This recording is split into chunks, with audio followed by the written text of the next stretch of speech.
Hey folks, this is Matt once again, and welcome back to another review.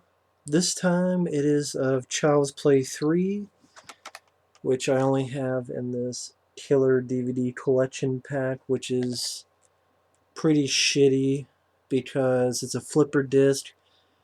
Child's Play 2, Child's Play 2 on one side, 3 on the other side, and then Bride of Chucky on one side, Seed of Chucky on the other side, and it's a 2 disc. And it's pretty shitty. Do hope both of those Child's Play 2 and 3 get a Blu-ray release one day. Doubtful would have any features. Maybe Child's Play 2 would, but probably not this one, because not many people like Child's Play 3. But I do. I always have. I've never hated the film. I've always enjoyed the film. It's the last Child's Play film I enjoy. I don't like Bride of Chucky. I used to, but it doesn't hold up well for me. Seed of Chucky, don't care for. Curse of Chucky, I've never liked. I always thought it was overrated, in my opinion. I found nothing. One scene during the credits, but that's the only scene I liked. And I'll get to that before people get pissed off. But Child's Play 3, I saw this when I was a kid. I will admit Child's Play 1 and 2 are better. But Child's Play 3, I never really understood the big hate for it. People say it's not scary. Well, you know what? I never found any of the Child's Play films scary, including the first two.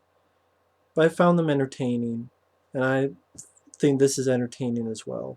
Again, not as strong as the first two, but when these films were actually called Child's Play, that to me are the Child's Play films, the first three. I liked the cast. I liked Justin Whalen, who played the older Andy Barkley.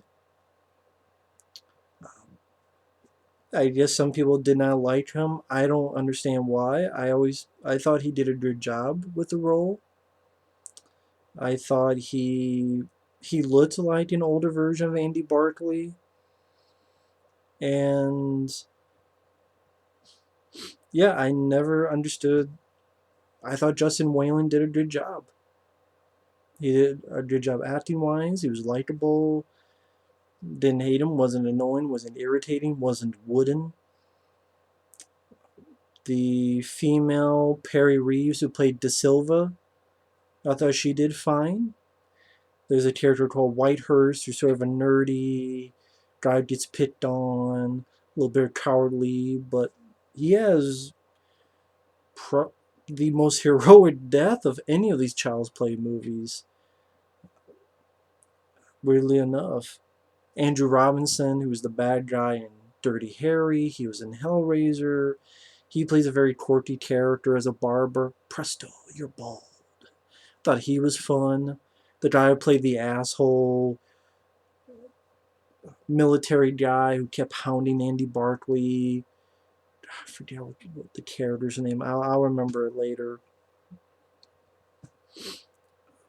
I thought he did fine for what he had to do. If there's any of the actors I had a problem with, it was the kid who played Tyler. I thought the kid, he was just, eh. I'm not sure if it was the acting or just the characters. It's, eh. You know, it's... Considering how old the kid seems, he seems a bit naive. I don't know, maybe that's how it was in 1991. Kids were more naive in 91 than they are nowadays, so maybe that was the case. I thought the score fit the film well. I particularly liked the musical score for the opening titles. It has this like this. I don't know how to describe it, but I thought the rest of the score fit the film well. But I definitely liked the piece of music when the opening titles show up. I thought the effects of Chucky were fine. I still say the effects in Child's Play 2 are the best. And this looks a little bit stepped down from the effects of Child's Play 2, but I still thought they worked well. Brad Dourif does a good job once again as Chucky. He has some fun lines from him.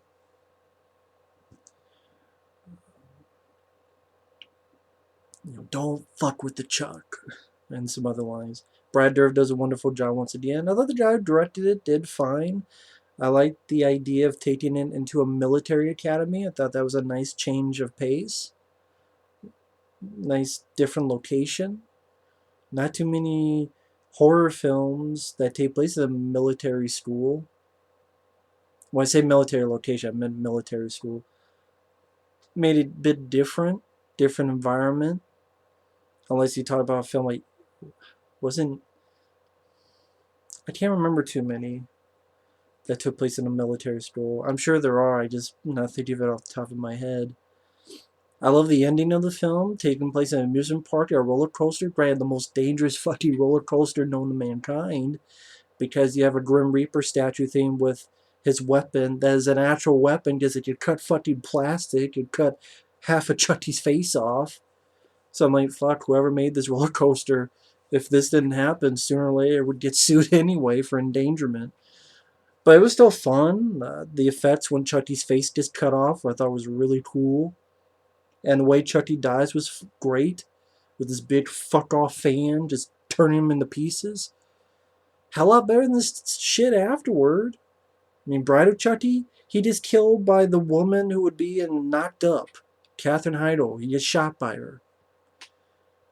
Seed of Chucky, a fucking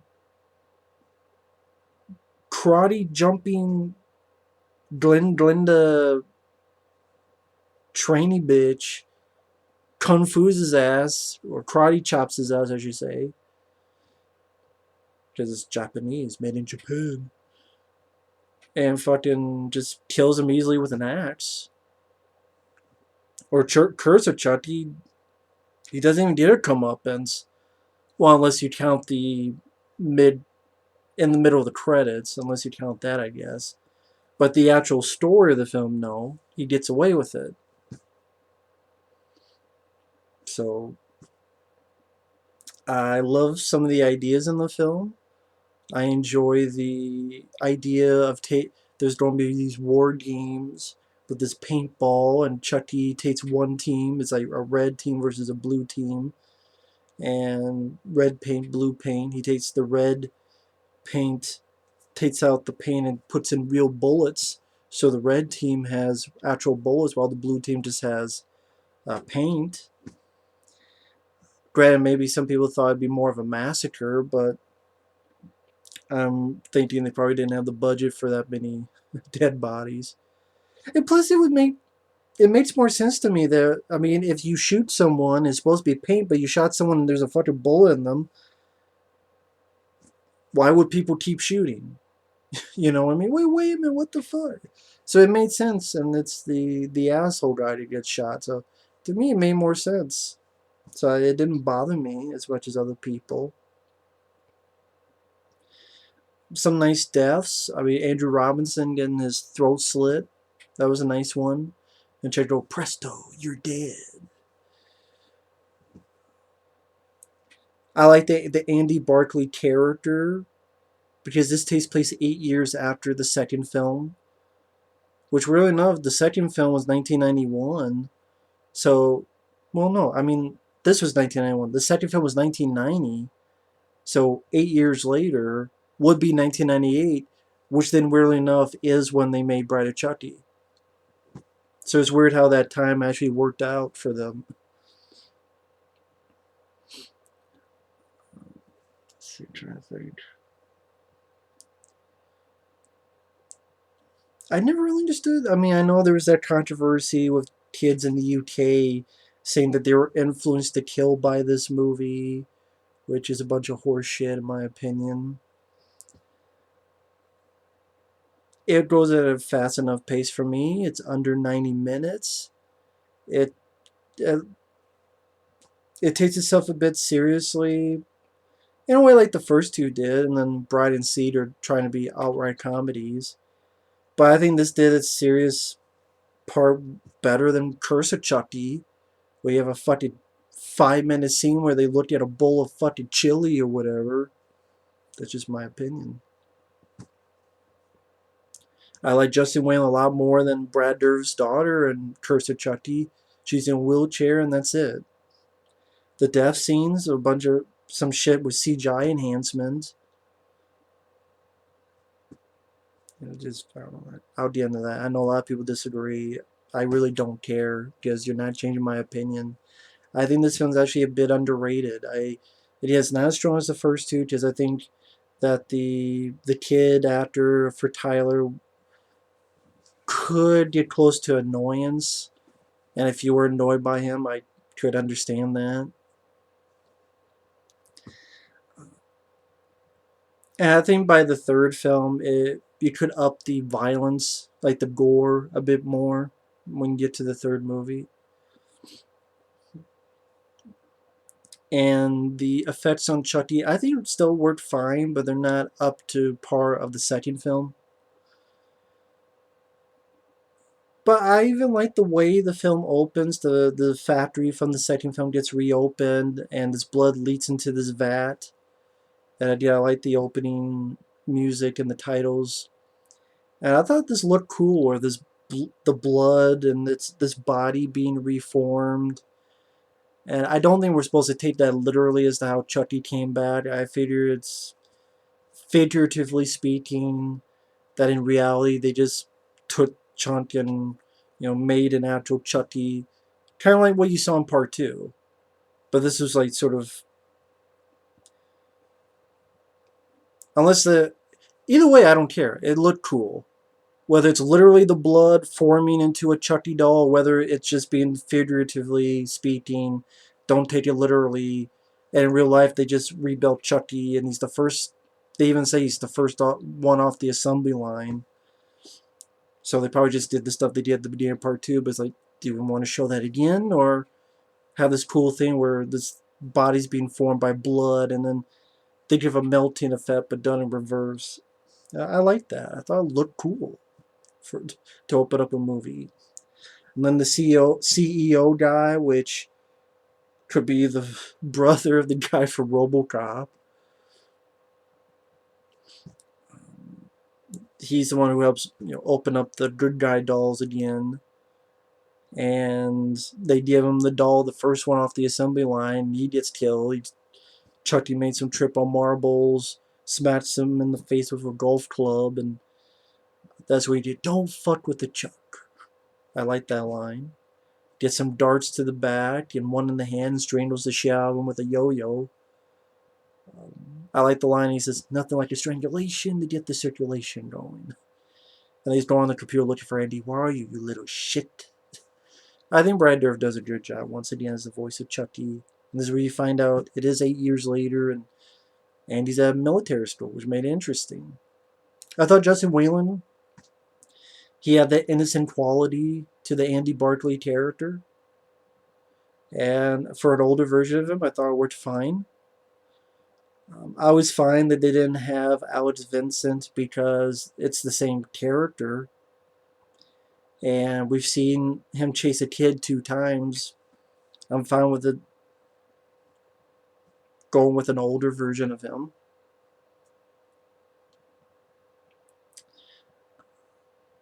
Again, I like Andrew Robinson's characters. Again, this barber guy who from time to time will pull people's hairs back. He's like, see me, Wednesday, you know, see me Tuesday. And he looks like a guy who's completely shaved. He's like, my man. Yeah, so Andrew Robinson, I thought he was fun. Presto, you're bald. I like that line. And Andy Barclay meets his roommate, Whitehurst. And yeah, it was kind of interesting what they did with his character, where he's when Andrew Robinson gets killed, he sees that Chucky's there and knows that Andy Barclay, Justin Whalen's telling the truth and doesn't want to do anything. He's a coward, but he finally mans up and commits the ultimate sacrifice. And it made me feel like, okay, that guy, he went out in a blaze of glory. He went out he, with his balls shown, so to speak. And then they got blown off, but he got his, they were shown. I liked the Silva character Perry Reeves. She was a tough woman. When the asshole, I think his name was Shelton. That was the character's name, Shelton, and is trying to fuck with Andy Barclay and Whitehurst, and she's like, "You asshole." What do you say? And she's like, I said you asshole, sir. I like that. I thought she did fine. She's not, again, they did more with the character of Kyle in the second film. That's why I say the first two films, they have a bit more build up with characters and so forth. So yeah, it's a step down from the first two, but I don't think it's as bad as sort of the Black Sheep is considered. Don Mancini said it's the worst one. I think even Brad Dourif said it's his least favorite one. I'm like, really? It's not that bad. Why is it that bad? I mean, anyway. One thing leads to another, and the little kid Tyler finds out that this package is for Andy. It's actually a doll. And then Chucky realizes, wait a minute, I'm in a new body, so I can tell this kid my name. I do like the shot when Justin Whalen sees the doll being carried. It's sort of the realization, the slow motion. I thought that was a nice little shot there. I remember one line when Chucky sees Andy Barkley again. He's like, yeah, I found a new guy. You just can't keep a good guy down. And he's like, Chucky's going to be a bro. And Andy Barkley, it was nice to see again that his character, he's still a good guy. You know, he was a good kid, turned to a good guy, and this asshole, when they're making him run in the rain, he actually stands up for himself and punches the guy in the face. It's like, okay, let's see what kind of soldier you're gonna be, and makes him back into formation.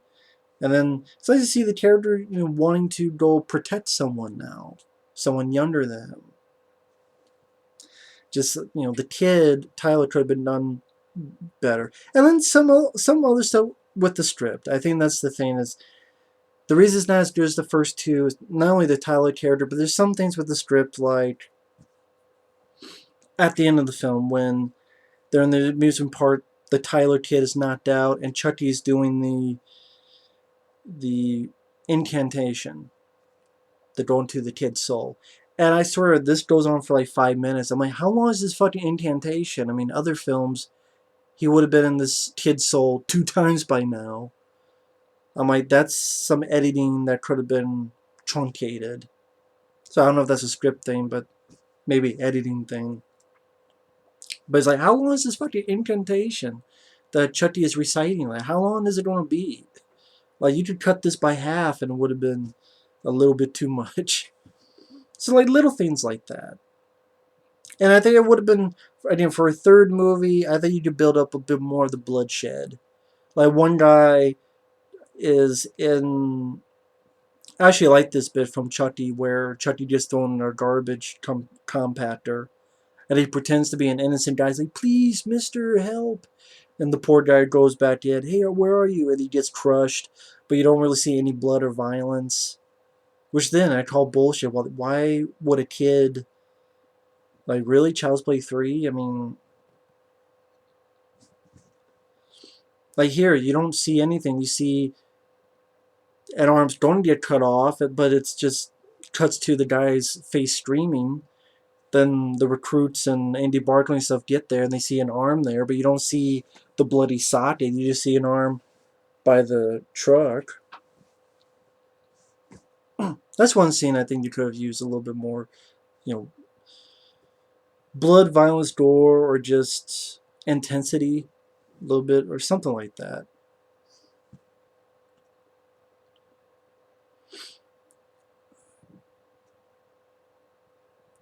And yeah, this kid, Tyler, he's really naive. And I don't know, maybe if it was a kid as old as Andy Barkley in the first one. But this kid looks like he's like 13 years old or something. I don't know how old he really was, but I'm like, the kid from People Under the Stairs, seems younger than you. And he would have beat the fuck out of this Chucky. He would have been this like, oh, wow. hide the soul, okay. I'm like, what's wrong with this kid? I would say Tyler is my biggest problem with the film. And I think they put up the gore, maybe with each sequel, up the gore, but those two things, and then like again some little stuff like the editing at the end with the incantation, like, how long is this fucking incantation? It's going on for, it looks like 5 minutes. But I think it has a lot of stuff going for it. I don't think the cast is that bad, other than the Tyler kid. I don't think the music is bad. I think it's pretty. Maybe that's the thing. People think it's mediocre, but I like it. It's when I find enough pace. I like the. Some of the kills are cool. Again, Andrew Robinson's throat slit.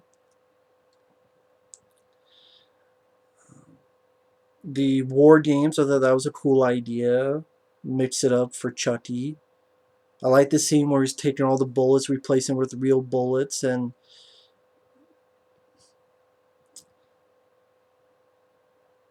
I like the scene where the one team shoots the asshole character, Shelton, and sort of realization everybody's like, oh shit, what is this? Stop what you doing.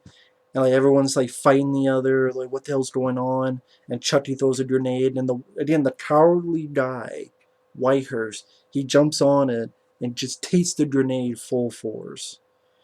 And I'm like, he saved everybody.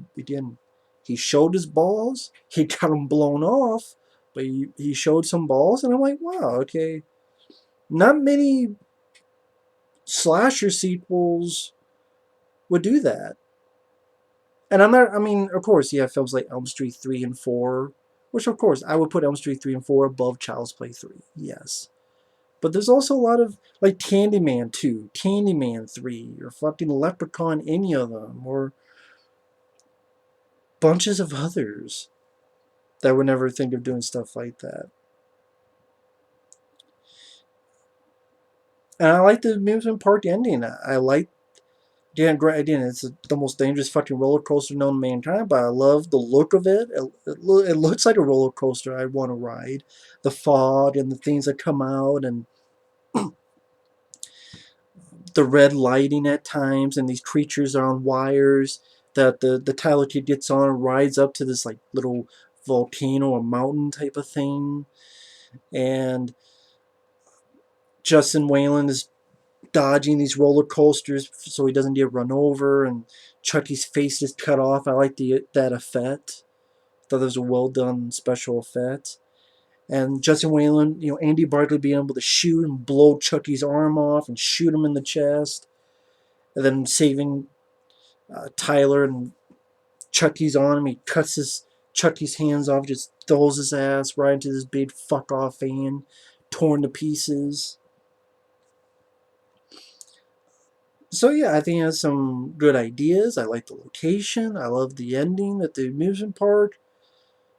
Again, my favorite is the ending in Child's Play 2, but I think this was a good ending. It was a good death for Chucky, being torn to pieces like that. Again, I think I like the lead guy. I thought the rest of the actors, again, aside from the kid Tyler, but maybe that was the writing of the film. Yeah, I like the score. I know I'm repeating stuff, but I'm just sort of summing up because I know I'm still going to get questions. Why do you like this film? I'm like, I said it like 4 times, repeated why I like the film. Either you didn't watch it, you didn't give a shit. And either way, then, oh well.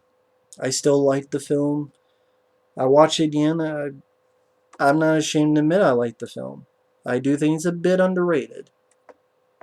Not massively underrated, but it's considered the worst of the Child's Play films. This or Seed of Chucky. It's like, well, they're both the worst. And I'm like, I'd rather watch this than any of the Chucky films afterward. I'm like, this looks like a theatrical movie. Like people go, oh, Curse of Chucky, that could have gone to theaters. I'm like, what? You mean like someone's theater in a basement or something? Like that kind of theater? You mean like your home theater? I set this up to look like a theater. I got some massive speakers. Fuck Curse of Chucky. I don't keep saying that because that movie's overrated as fuck. Just like I think this film is pretty underrated. A bit underrated. Maybe I'll put that. A bit underrated. It's not that fucking bad. Of all, if you think that's bad, I got like 100 movies in my pocket I could show you that are bad. Nightmare on Elm Street 5 is worse than Child's Play 3. Texas Chainsaw Massacre 4 is worse than Child's Play 3. I mean, Seed of Chucky, and I would say Bride of Chucky is worse than Child's Play 3. I don't think this is a Child's Play 3 to me. I don't think it's a bad film. It's a step down from the first two, but I still like it. Now that I've said that for like the 10th time, thanks for watching. Take care. And yeah, to me, this is the last of the good Child's Play movies. Good Chucky movies. After this, there's going to be a lot of... well, if you like the next 3 films, you don't be pissed off because I don't take a shit on them. So, see you later.